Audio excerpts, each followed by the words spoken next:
Okay, now we're live on YouTube right now. Hello. Hello. It shows us all getting all set up. That's cute. Hello, everyone. This is Cynthia Toet, your TV host for Your Hidden Love Story. We're live on YouTube right now. Hold on. All right, hold on. We got to deal with this. It shows us all getting all set up. That's cute. Hello, everyone. This is Cynthia Toet, your TV host for Your Hidden Love Story. Okay, hold on. There we go. There we go. That happened to me last time I went live too.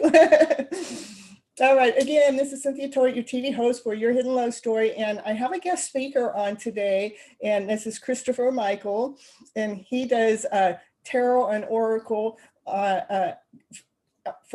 Is it Tarot and Oracle Christopher by Christopher? Christopher, Tarot, and Oracle. Hello, how are you? Over there on YouTube, and he goes live. He posts almost every single day, except when there's that time you got to take a break, you know. Gotta do it. Gotta do it. Got to regain our energy, get our strength back. Yep. So I just found Spirit is that one thing you can't fake. You can't. So I wanted to just bring, I wanted to mix up the variety of the show to kind of be bringing more people in on the show. And a lot of things that happens when I have my followers is they're talking about their soulmates, or they're talking about their twin flame connection. And that when I'm watching a Christopher's channel, that I find that he's really connected into the soulmate connection and the twin flame connection, and how it truly, really is a love story. Yeah, it does have its the good, the bad, and the ugly. Yeah. But you know, there is a process that all happens. You know, the love story is that we're growing, we're expanding, and we're pushing past the things that used to pain us in the past. It may pain us during the journey, but we learn to grow past that pain, so it's no longer suffering. That's the way I see it. Is it? Yeah. I look at kind of like the universe is giving us a carrot and a stick. The carrot and the stick paradigm. So we can grow through, they offer us a nice carrot. They say, here's someone that you can connect with. But if we don't grow, if we don't connect with someone, then it's the stick. And then you have to feel your way, almost in a totally dark room with broken glass on the floor, and trying to find your way without someone.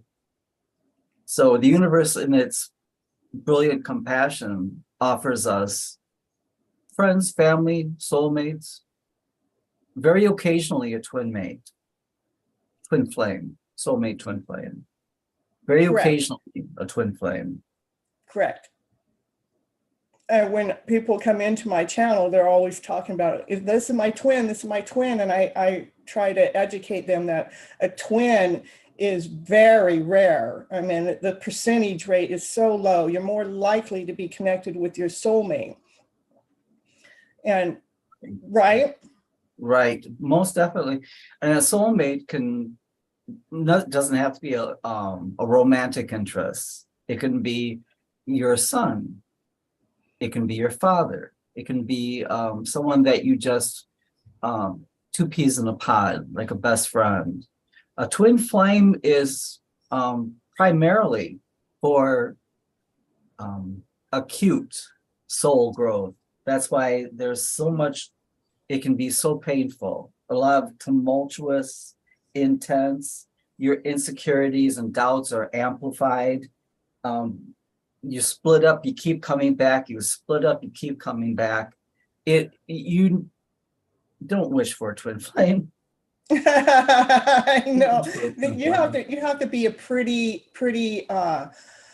strong individual, and to me, and even the recognition or the acknowledgement of what that twin flame journey is actually doing and how it's growing you and benefiting you. I mean, we have to be conscious of it for the true growth to happen, because otherwise it could, really take you under. It could, do the opposite. From my beliefs and from what my spirit guides have related to me, this is a contract that we make before we re-enter into our incarnations, into our bodies, incarnate. And oftentimes, our spirit guides try to talk us out of it because it can be so painful. Yes. So I'm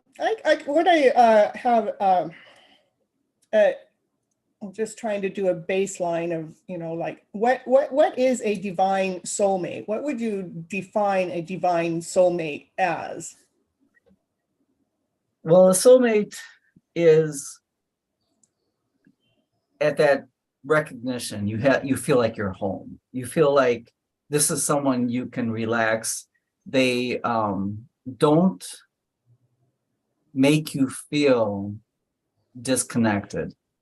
And especially today, many people do feel disconnected, but your soulmate brings you back to at your base human level.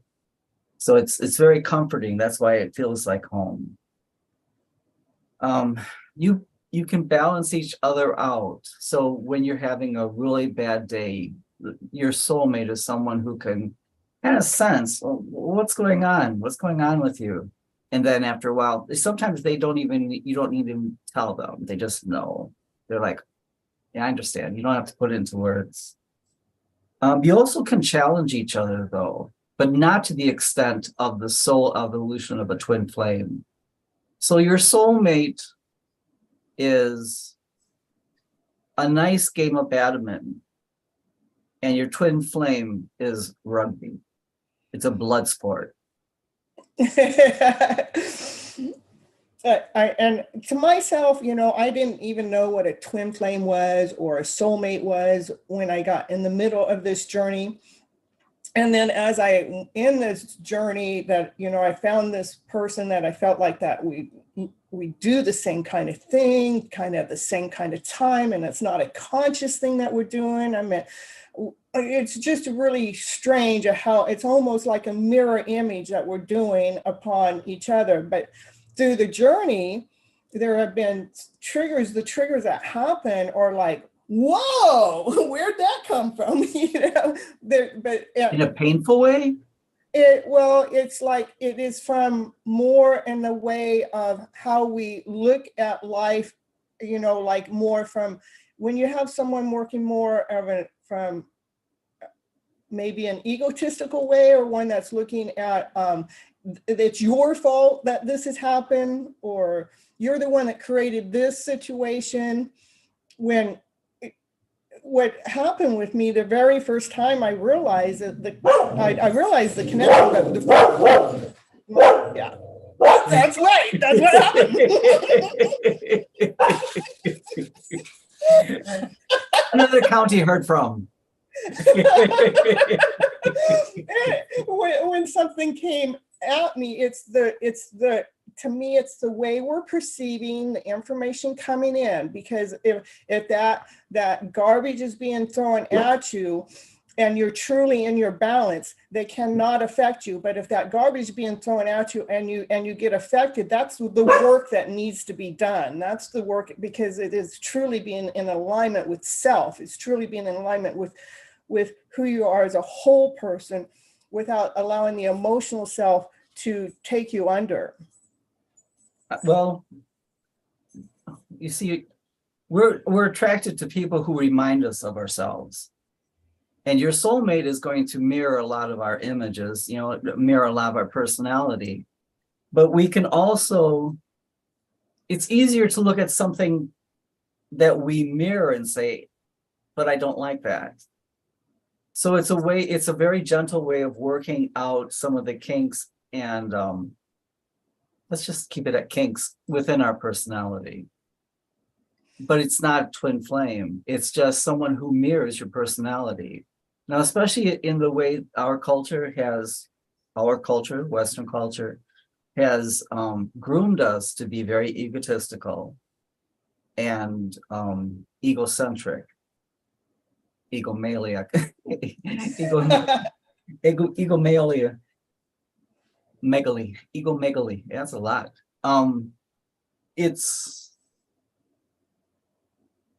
It feels good to the soul to remind us that we are here. And when we see someone who reminds us of ourselves, it's like, yeah, it's an acknowledgement. We are here. And especially if we see something within our soulmates that we like, it's like, and I like that about myself too. That's why the giggles and the sharing and the talking back and forth is very pleasant. But it's not a twin flame.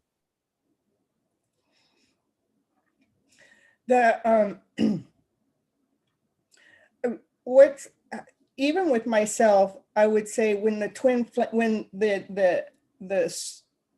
story comes in that would, challenge myself, once I would realize what the challenge was, I would be able to decipher what part of that challenge, what part of that was me and what part of that was them. Eventually, but the first thing we do is get mad. Yeah, of course. Eventually. We got to work through it. Because we immediately go into the Seven of Wands. What I'm doing is absolutely correct, and there's something wrong with you. That's correct. We have a positive vibes. She's in the house. She came in to say hi. So, hello, positive vibes. Happy to see you here. How you doing? What does a divine, okay, I kind of, some of it might seem redundant or repeat because I kind of like just was writing things down. What does a divine relationship look like? What does a divine relationship look like? Like a divine connection, like a soulmate connection. What does that look like to us in the 3D world? Because I believe a lot of soulmate connections, a lot of them come together in the 3D world, but we have that 5D world going on too. So what would that look like? Well, the first thing when we encounter anyone, even if we're not connected at a soulmate level, when we encounter another person and the divine is present, whenever two or more is gathered in his name, there's love. And when we're able to see through our Jesus eyes, when we're able to see the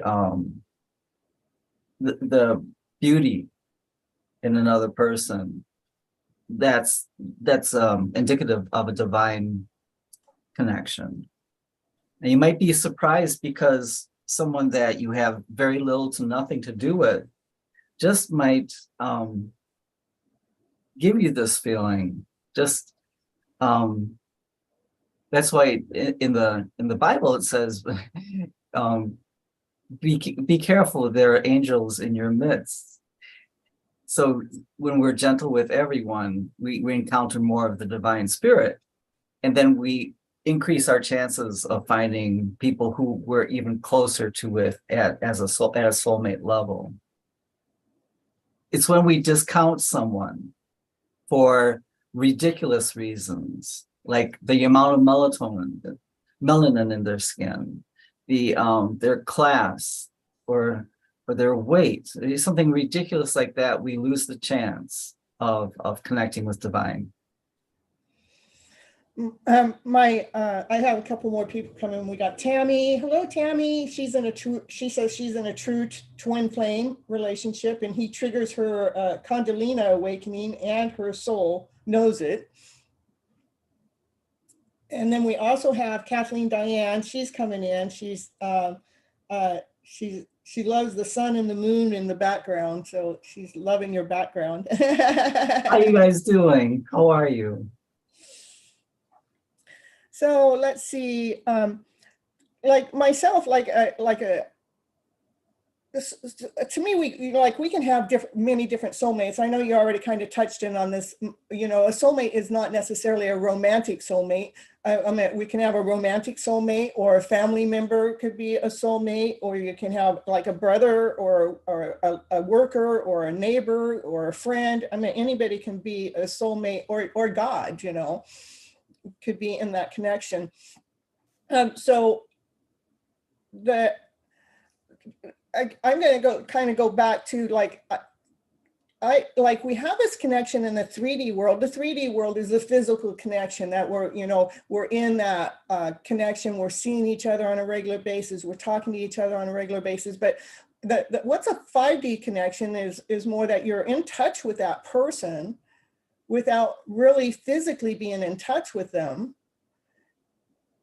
But you can feel it on a deep sense level of a knowingness, that you just know that connection's so real, and nobody could ever tell you it's not. 3D connection would be like speaking to someone in the next house over through 2 tin cans with a piece of twine between. That's 3D. Okay. 5D is like 5G, when you can actually hear them. There's no reason to hear them, and you feel them. But the other aspect of that is that their growth sometimes leads through to you too. So their challenges can very likely become part of your challenges. That's why Correct. we have to be scrupulous with our boundaries. We're not here to absorb the energy of someone else or to live their life lessons for them. No. That'd be antithetical. See, people have to learn their own soul stories. Yeah. So a 5D level is more on an energetical level, and then a 3D is more on a physical level. Our life here in 3D is like talking with our heads in the mud. It is so slow. It is so disconnected. And that's why there are so many miscommunications, because we're just hopefully understanding what each other are trying to say. In 5D, there's no question about what's trying to be said. So would 4D be the 3D and the 5D coming together? 4D is time. And where there is no time. That's my man-made construct. Yeah. Yeah. But in a way, so is 3D. I think it was Adolf Huxley asked if maybe the world we live in now is a hell for another planet. Because there are so many ways for us to learn. So many of those ways are painful. Yeah.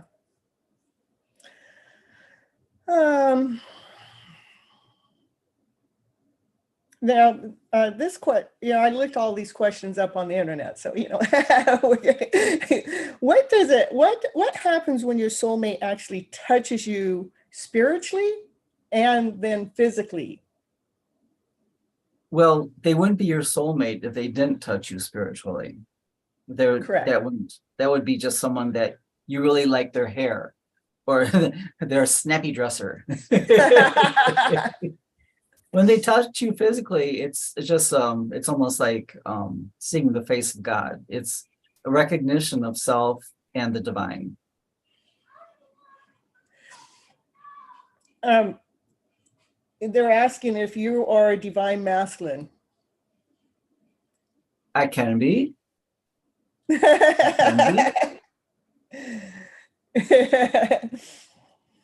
All right. So let's see. How strong is a soulmate connection? That really depends on how each person is, where they've evolved and how many times they've evolved. Now, someone who has had a terrible life in the 1500s and has been too afraid to come back and has now just ventured back into the corporeal existence, they're not going to be as earthwise as someone who has been here several times. Would you say I know this already been answered, but we're going to ask it in a question though. Would you say a twin flame connection is stronger than a soulmate connection? It's a matter of degree and not kind.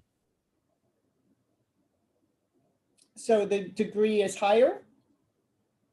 The difference would be if you were having a nice plate of macaroni and cheese with your twin flame, or if you were going to bite into a ghost pepper with your if you have a nice macaroni and cheese with your soulmate, or if you're going to bite into a ghost pepper with your twin flame. It's both food, right? It's both food, but it's a matter of degree and not kind. Right. Sorry if I got that confused. The soulmate would be macaroni and cheese, where everything is easy and it's homey and it's easy to make. Okay. But the twin flame challenges us to, can you eat this ghost pepper? I don't know what ghost pepper is, so. It's very, very hot, very, very spicy, I should say. Yeah. But so I'm not touching it. But you see, it's part of the twin flame, push me, pull them. The challenge to evolve, the challenge to do different things. When you're comfortable, you don't move. When you have a beautiful home and everything's set and everything looks nice, you feel pretty darn good, especially if you're a Taurus. You're comfortable, it's home.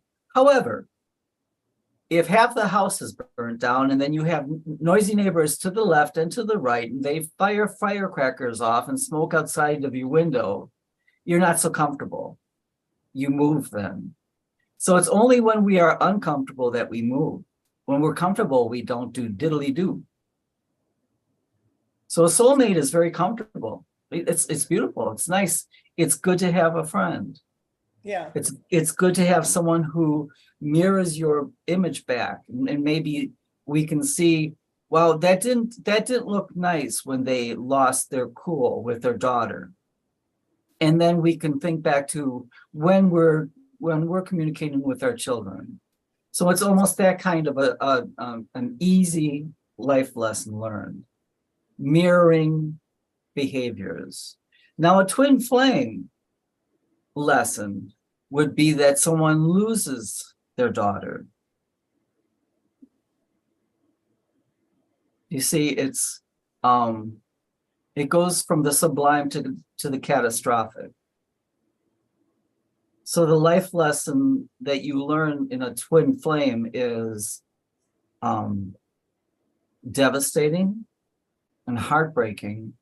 I'm not sure of the prophet that stated it, but there are supposed to be maybe 140,000 true twin flame relationships on the earth.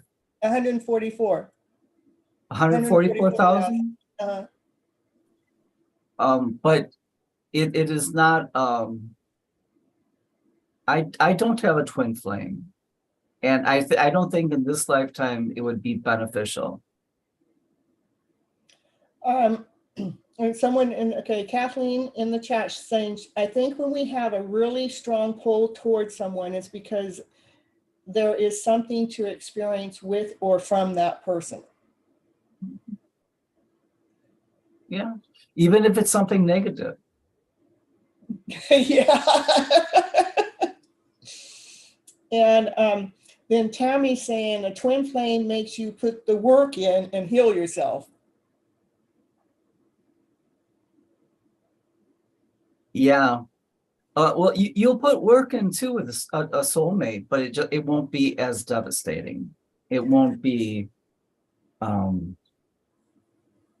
truly a twin flame connection is formidable. And I'm with Tammy. I strongly believe I'm in a twin flame. And because of my journey, I do not believe anybody could talk me out of that being the truth. And the twin flame journey, it's like a twin flame. It has a lot of soul, like it's twin flame soulmate. Can we blend the two? Can they be twin flame and a soulmate? They can't? No, and I want to say they're not apples and they're not comparable. one is not better than the other.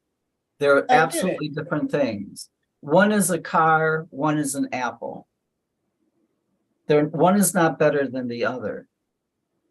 I should better say one is a car, one is a computer, because it's not food, but they're not a different level or a better level than a. So if you have a very tight soulmate connection, you don't advance to twin flame. It's different altogether. But no one, I mean, anyone who is spiritual wouldn't want to convince anyone of anything. You know what I mean? It's just, I'm just speaking my truth from my point of view. It doesn't have to be anyone else's truth. And it doesn't even have to be the absolute truth. It's just the answer to the question I'm hearing in my ear right now. It might change 20 years from now. Let's see. So how did you get into tarot, Christopher? My grandmother was a very strict Catholic. She was 100% French. And as was custom, one person out of the generation was chosen to learn tarot. My grandmother was chosen from her generation, and her mother from her generation. And it went up. I was chosen from my grandmother. And the whole thing, I came to the table with eyes this big because I didn't know really the whole, what it encompassed. And I learned tarot from her on a regular card deck. So that's why I sometimes say the 10 of hearts when I see the 10 of cups.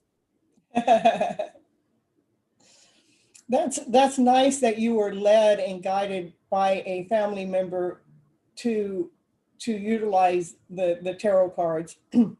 I know with myself, it's like a hidden thing in my family, meaning I wasn't led by my family. I was like, went out in the world and it was like brought to me.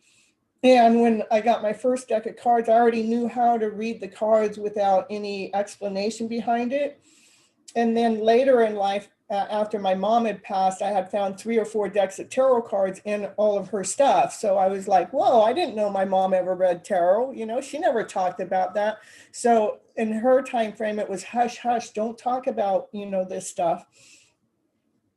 And so I believe it's in the generational genes for it to be so, it's so natural for me. It's just like easy peasy. Let's just do it. I do struggle sometimes, but that's when I count on my spirit guides. Without my spirit guides, I really wouldn't be able to, and without divine, I wouldn't be able to do this at all. I hadn't touched tarot until my grandmother did die. And then I was prompted so I read like once a month on a YouTube channel, once a month. And then people asked, they sent requests. And of course, I was happy to, do that for them. And then the request became very frequent. And so I read for Taurus every day. And I want to say one thing else about my grandmother. She is, of course, very French, very Catholic. So we did this with, she taught me with a very strong connection to her faith. When I do pick up my tarot card deck, I do very, it's like a prayer. It's like a prayer to the Holy Spirit. And I say something to the effect of, Holy Spirit, beloved of my soul, I adore you. Enlighten, guide, and console me.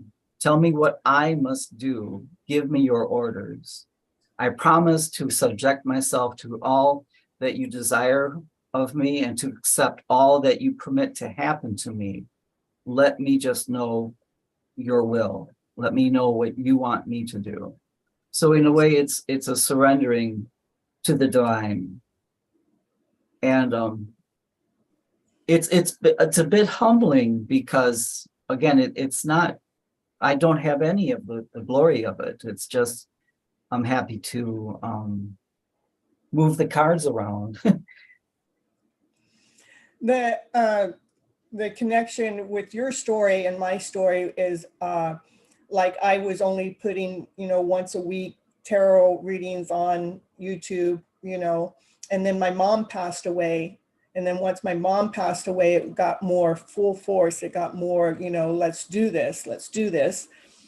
And it's what I find really neat between the two types of tarot readings, how you're reading and how I'm reading, is that we're constantly reading, because we're finding the love story within the tarot. I mean, I constantly, when I'm reading my cards, all I see is the love story, even though this chaos comes up, I can see how the love is all in the middle of the story. And when I'm listening to your readings, I'm just like, get so connected. I'm going, look at it. There's another reader that's reading the love story in the middle of the story. Well, when you tap into the divine, all you're going to get is love. So if you feel that connection, it is true. Yes. Yes. And let's see.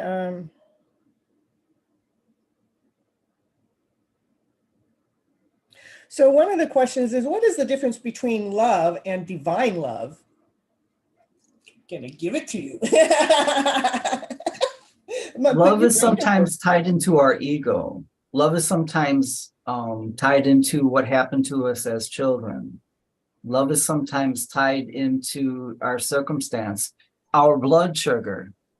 Divine love is all-encompassing without any kind of consideration for you must do, no, there's no quid pro quo. And just like I'll leave the 99 sheep to go find my one sheep that is lost, and then rejoice in the one sheep that is lost. It's the it's all encompassing. It's all encompassing. And the other work that I do, what I really do for a living is hospice. And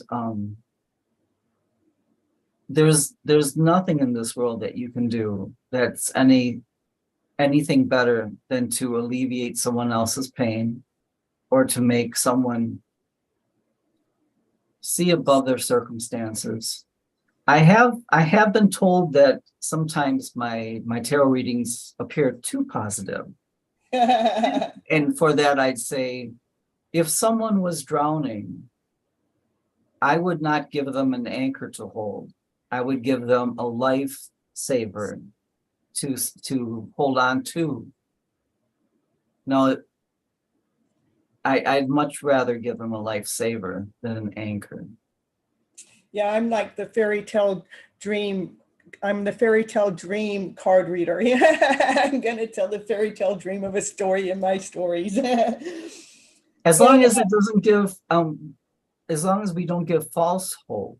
Well, it is the love that we're seeking. It's the love that we're after. It's the love that we can find within. It's not about a false hope. It's what we're going towards. That's, there's definitely nothing false coming out in the reading as far as I can see, or anybody that I've read for.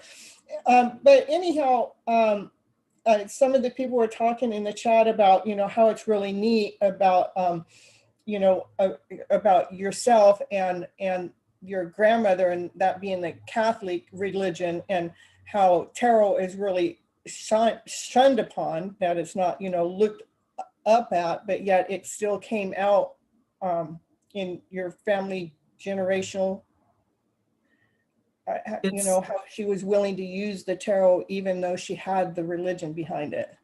Oh yeah, it's not mutually exclusive. You're seeking the divine. You can seek the divine in a tree leaf. You can seek the divine in raindrops. It doesn't make it any less so.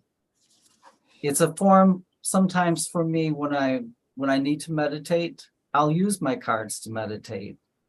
and ask Holy Spirit to be with me and help me maybe see something I didn't see before. So there's nothing at all with tarot that carries a negative connotation. Right. The more I read tarot, the more it's like, it's almost like the whole world around me becomes my tarot. Meaning I don't actually always need the cards. I can go out and walk, and I can go out of my house and go walk my dog, and spirit is speaking to me, you know, rather it's through the birds or through the leaves, like you said, or through the sounds or the car movements, or, you know, just it's almost like I can hear messages even much more than ever before I ever started utilizing the tarot cards, which you know, to me, they're just the tarot actually allows me to open up my throat chakra bigger and better to get this unconditional love story out into the collective rays, let's say. It's a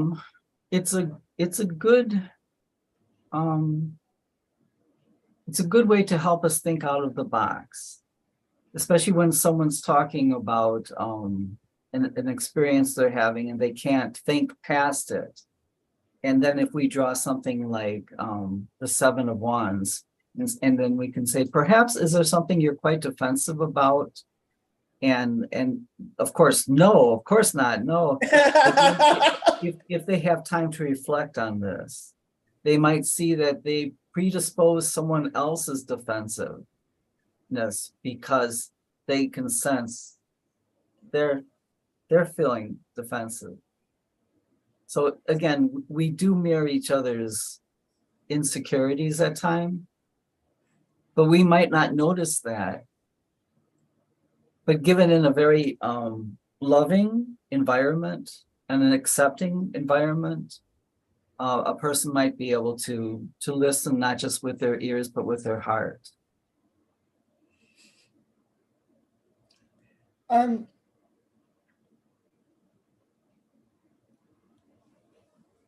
One of the gifts that I think divine love gives us is it gives us the ability to love what we wouldn't see as lovable before.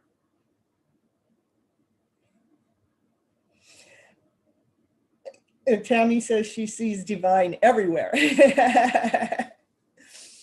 You know, it's an odd thing though. Unless we experience that, I don't think that we could enjoy, like, or dislike something in someone that we don't recognize in ourselves. Especially, like, take, for example, when someone acts just a little bit petty, and then you have time to reflect on this and you're thinking, well, that must not look good on me either. I'm always, you know, like when my twin is doing things that I'm going, what the world? That's not me. I'm pushing that away. I don't want to see that. And then in time I'll go, well, okay, I can see where maybe that behavior could be hidden in me in some time, or maybe that was part of my childhood, or, you know, where I can start to look at it deeper to see, because I want to know why is that piece of information, or why is that stuff that I'm resistant? It's like, you know, that's not me. Why am I being attracted to this? And sometimes it takes a little while when it's something that you really cannot see within yourself. I wouldn't wish a twin flame on anyone. It's a very precarious place to be. So Christopher, how about if you do like one of your readings for the people that are here? Come on in. One of my readings? Yeah. Like a quick reading? Yeah, just a little quickie, so they can get a sample of what your style of reading. Okay, so let's take a look. Then I'm going to counteract your reading. With positive vibes, of course, you know. You'll what? I'm sorry. I was just playing. I said, then I'm going to read on top of your reading, you know? Oh, well, that's cool. All right.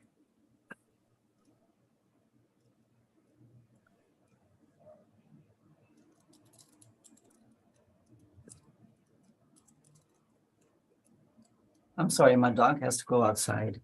Okay. Very true. What we see in others is a reflection of something about ourselves, not necessarily something we do too, but it says something about us. It does. I'm telling you. I want to know. I want to know what He's an old guy. He's an old guy. So how old is your dog? He has to go. He's a good dog. And that's what happens when it makes us look at ourselves. I'm telling you. I thought I was whole. I thought I was complete. I didn't know I had to look at myself anymore. But you know, the things that I have to look at that, you know, that my twin brings up, once I go through that, I'm always thankful and grateful because of the growth that happens. Because what happens from the growth is that the next time that type of a behavior or that type of situation comes into your life's journey, it no longer affects you the same way. It doesn't pain you. It doesn't ache you. It grows you. And when you grow, the next time that thing happens is it doesn't affect you the same way. You're actually holding your balance. Yep.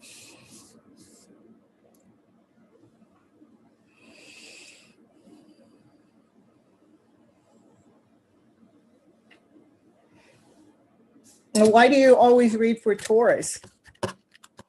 I don't always read for Taurus. Well, I read for the request.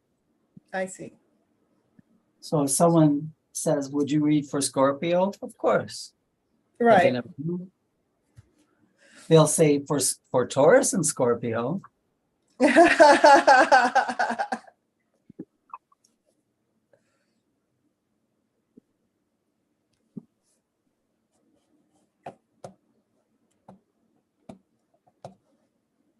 I mean, I like you reading for Taurus because that's why I found you. It's the sign I listen to.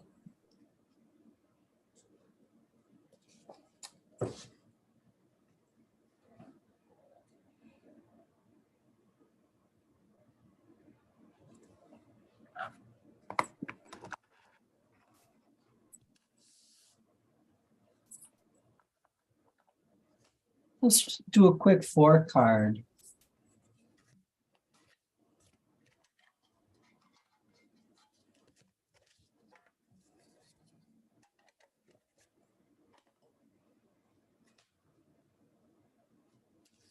Okay.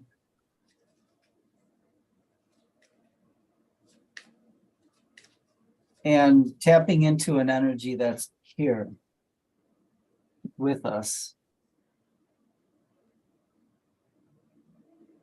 which means me, you, and everyone here. So the first card I have is the 4 of Pentacles. But let me continue with this. Scorpionic energy of death and rebirth. Virgo energy of the Hermit. And Aries energy of the Emperor. So we have a personality that presents first. They almost wear their personality like a callus, like a shield. It's a way to not be vulnerable. They keep most of their dear ideas tucked inside.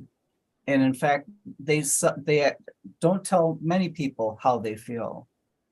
Not because they care about someone else's opinion. It's just they don't want to be vulnerable and they don't want to have to take the time to explain themselves. We have death and rebirth here. This person has gone through many uploads and changes, especially lately. This person is going to feel at times exhausted. Sometimes they're going to feel a bit dizzy, like vertigo. It's important for that person to go into Four of Swords energy and to be sure to drink enough water. The other thing I would say is please wear your sunglasses outside because you're going to need to protect your eyes. Your eyes are the windows to your soul. This person is also going to take another deep dive into their hermit, their hermit mode. There are things that are still being understood as their soul goes on that evolution. Nothing scary or terrifying. It's just occasionally this person puts roadblocks in their way. It's as if they have the will to do things, and then suddenly I just don't want to do it anymore. I want to say this again. This person has the will to do something. They'll begin it and then they'll stop. I don't want to do this anymore. And you take it in like it's a negative thing. Like someone might say, you start everything, but you don't finish it. That's not it. This is something that you're going to discover at your own time, in your own way, in your own words, in divine timing, not for someone else to make a judgment call on. You do have the Aries energy of the Emperor, meaning you can be fiercely loyal, but don't cross me.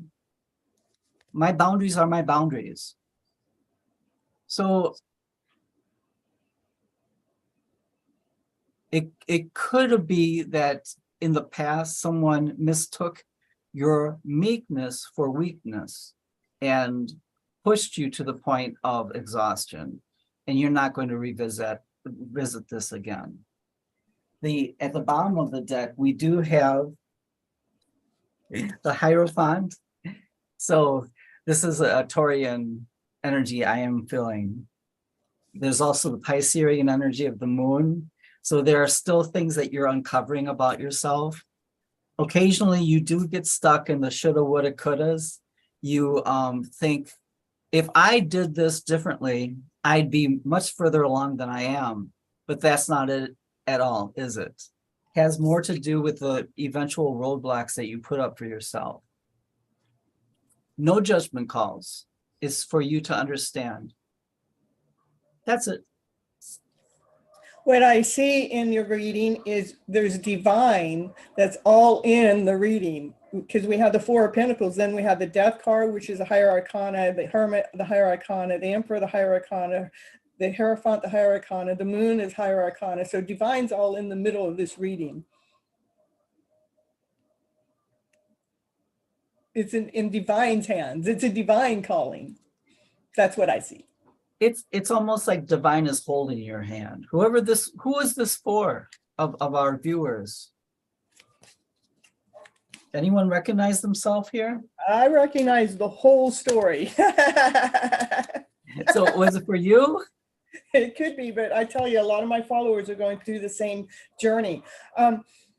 Now, myself, I believe I'm in a twin flame, and there's another person in the channel that believes that they're in a twin flame. And one of the things that one of the things that you say, this is because you know, you don't wish upon the twin flame upon anybody, but myself, I'm happy to be in the journey because of the growth that it's taken me through. I know that some of it just seems really like challenging, but the challenge that it puts me through it is definitely a rebirth. It's a total rebirth. It's taking that old outfit off that hasn't been working for us and stripping it off of us and allowing that shine within us to truly shine past any emotional feelings that come upon us.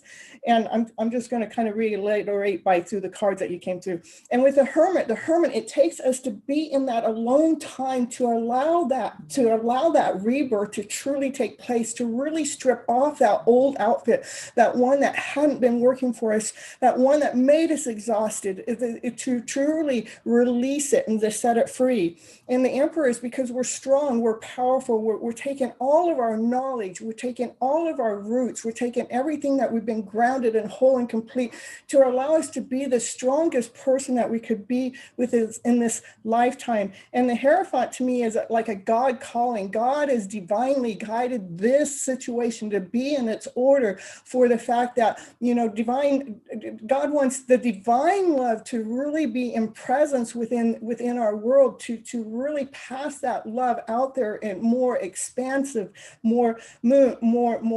So we're using our intuition, which is the moon card. So we're using our intuition more, so we're not hiding from ourselves. So that self of ours that's hidden isn't hidden so much, because we're allowing our intuitive selves to come out.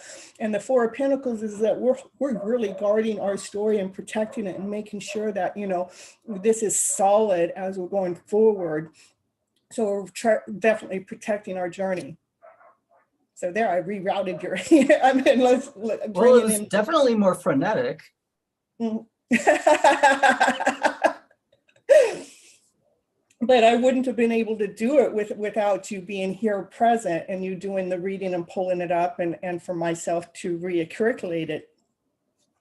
But so anyhow, back to the twin flame journey. Even though it has its challenges, the growth is so well worth the reward, and it is truly a love story in disguise. It is a love. I mean, that pain and the suffering. We're releasing the pain and the suffering of past generations deep. It could be 5, 6, 7, 10 generations deep. We're stripping that off because of this connection that we have with this other individual that's bringing that full purpose forward into our life.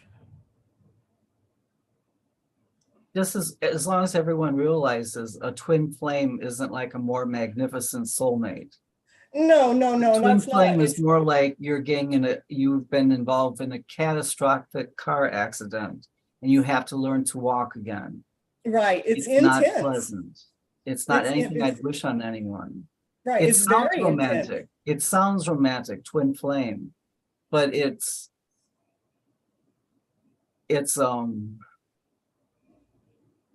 almost too much for the soul to bear.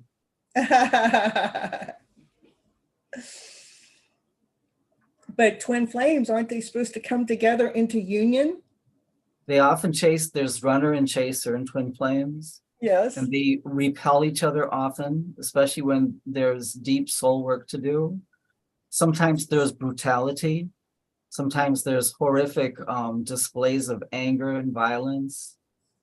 It is not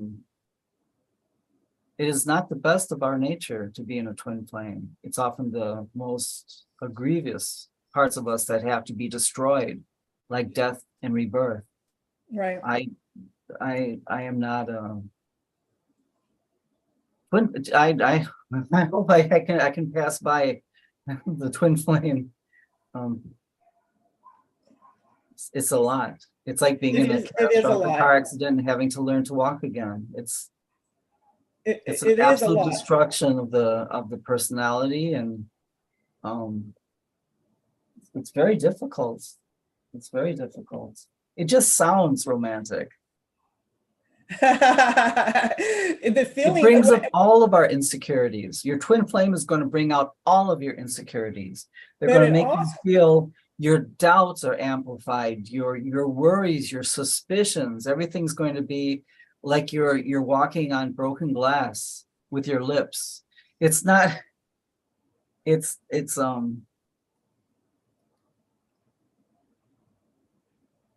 a bad country western song. Well, when we were a baby and we didn't know how to walk, it took us those steps. We had to learn how to walk. And so when you're in a twin flame connection, we're learning. To me, it's an emotional. We're in this emotional journey. It is the emotional self that is being readjusted, realigned. It is the emotional self that brings up the feelings of the intensity. And when we can actually truly flip our story around to this better story, a higher vibrational story, that lower vibrational story no longer affects us the same way. So we truly learn to grow. So it is that baby that's learning how to walk, but now we're adults, we're learning how to move through our emotional journey so we become more balanced and more whole, more complete, as long as we're willing to do the work. You mean as a soulmate, right? as a twin. A twin flame would be relearning how to walk after losing your legs.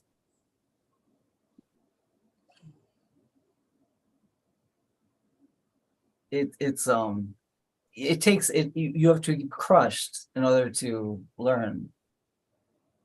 It's Yes, painful. it is.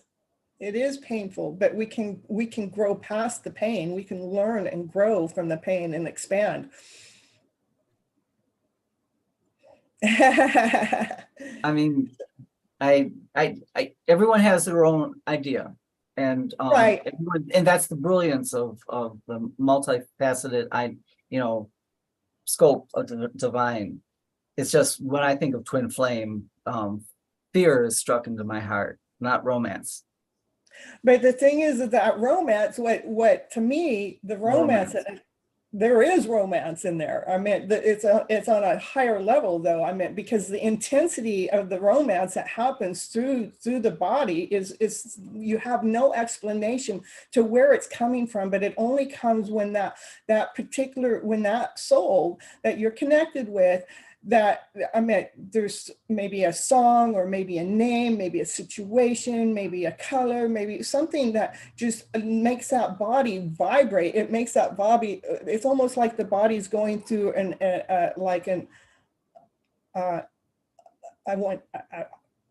it's like, it's almost in a constant orgasm, let's say, it's, I don't mean to put it that way. I mean, it's intense.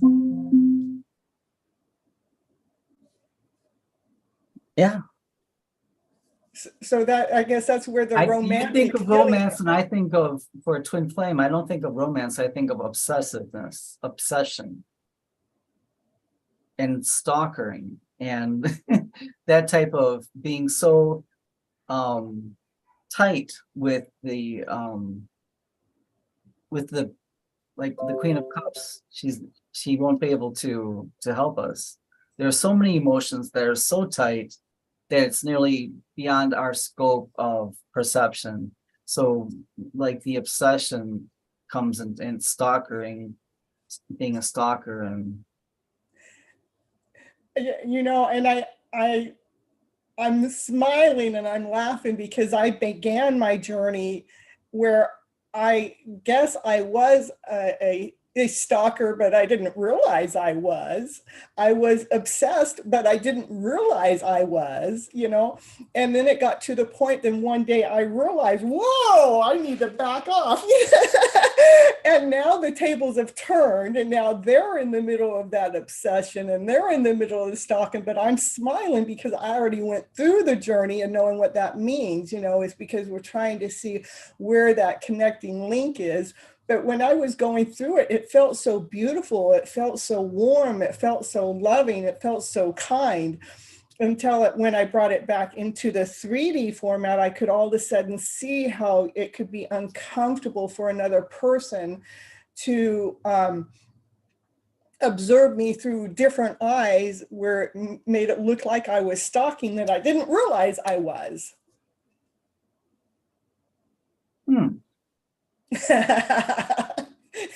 It's funny. It's a funny story. Hacha mama. How are the viewers doing? We only have 4 people in the chat, so are they doing okay? Huh? They doing okay? Yeah, they're talking about they were talking about how shredding the outfit out into pieces. They really like that concept. And then there was also someone was talking about how the twin flame is romantic in the end. It's just to the highest of the high divine love. And then and then another one saying that they don't really talk about soulmate or twin flame. Really, it's just a soul that we're meant to go through this experience in different ways at different levels. So we're not putting a name to any of it. And to me, I didn't. Yeah, and I didn't know what the names were in the beginning. So it's not about, yes, I'm right about being in a twin flame or a soulmate connection. I could take the names and throw it away, because there's no right or wrong. There's no Right. right or wrong. We're just talking about our perceptions here. Right. And so Yeah, it's more about, there's no manual. There's no, there is no manual. We don't want a manual anyhow. we must not, there's no dues to pay. We must not have a pledge of allegiance to tarot. This is very individual, and it changes and shifts over time. Either it changes and grows, or it's very stagnant, and it wouldn't be beneficial to anyone.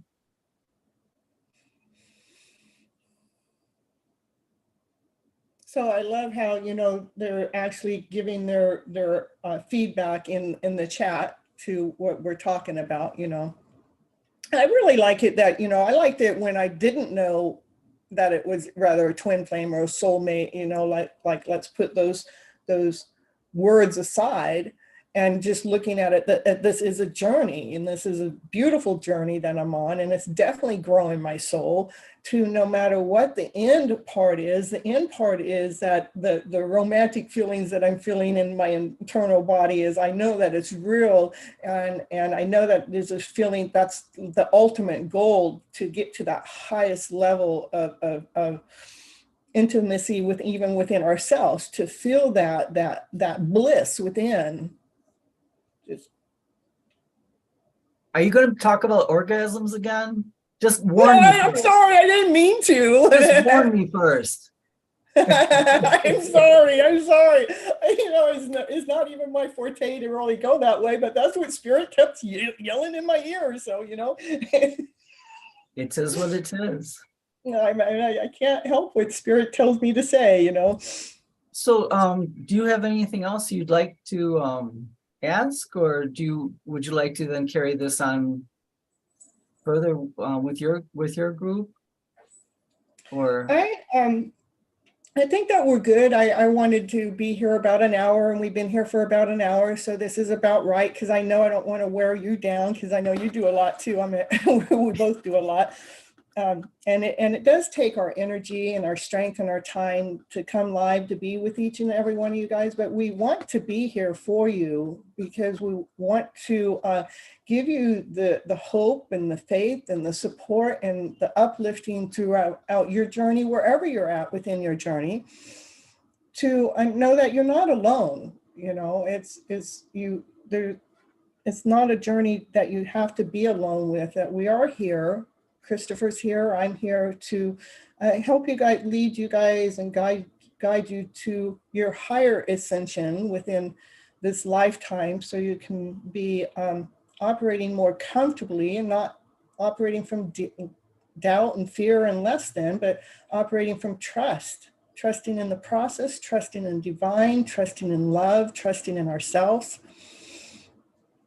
And I want to thank everybody for coming here. I really want to thank you, Christopher, for showing up and giving me your time and day to come on the channel. Just to reiterate, these are just my perspectives. I am not the Grand Poobah. You're not the boss? Not at all. Not at all. All right. So again, thank you very much, Christopher, for coming here and coming on to the show live. And I'll see you over there on your show. Take care now. Bye-bye, everyone. Bye. Bye, everyone. Oh, you want to see my socks? I got those banana socks. Oh, maybe I got them. I meant to leave them out.